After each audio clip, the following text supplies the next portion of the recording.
दादा हो, तुमचा व्याप एवढा वाढलेला आहे. शिक्षण म्हटलं म्हणजे तसं ते कित्या नंबरचं खातं आहे माहीत नाही, पण आता ते पहिल्या दुसऱ्यात आलं पाहिजे. इतकी त्याची व्याप्ती वाढली आहे, एवढं ते महत्त्वाचं आहे. इथं बसणाऱ्याचे सगळ्यांचे मुलं शाळेत आहे, त्यांचे भाचे आहे, नातू आहे, कोण ना कोणीतरी शाळेत आहेच.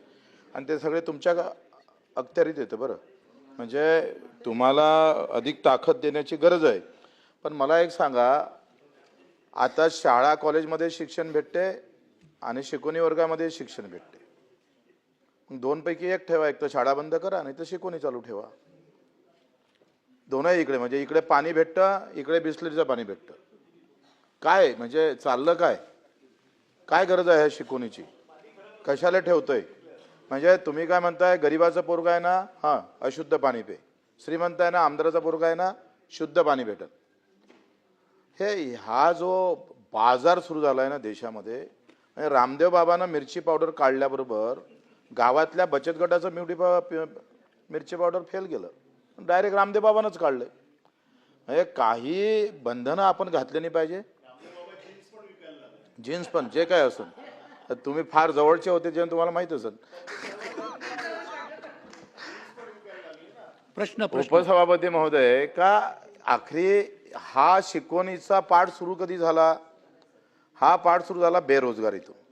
काय झालंय का, बेरोजगारीतून गावात आता मी पाहतोय, मला माहित आहे 10वी-12वीला असताना, दादाभाऊ आपल्यालाही माहित आहे का, ज्याला नोकरी लागली नाही मग त्यानं काय केलं, एक गावात सुरू केलं शिकवणी.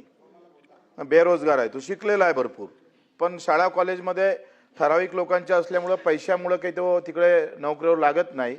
मग त्या गुणवत्ता आहे पण त्याला नोकरी नाही, असा एक त्याच्यामागचा उद्देश आहे. आणि मग हे सगळं करताना मला वाटतं एक सूचना आहे, हे प्रश्न नाही आहे. पहिला प्रश्न तर हा आहे, आम्हाला तुम्ही द्या का शिकवणीची गरज काय. एक तर शिकवणी सुरू करा, नाही तर कॉलेज सुरू ठेवा, शाळा सुरू ठेवा, दोनपैकी एक काहीतरी ठेवा. एक मैन में दो तलवार चलती नहीं, कोई तो भी एक तलवार रखो.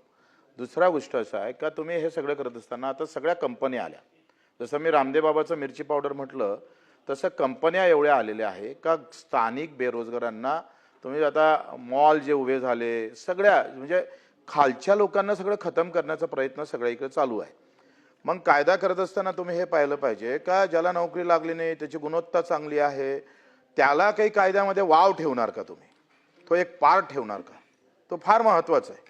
दादाभाऊ, आपल्या सगळ्या शेतकरी, शेतमजूर, गरीब कष्टकऱ्यांच्या मुलांना या कायद्यामध्ये कुठेतरी सुरक्षा निर्माण झाली पाहिजे का नाही जाई? तुम्ही सांगा, आज तुम्ही माहित आहे नोकरी शाळा कॉलेजची किती महाग झालेली आहे.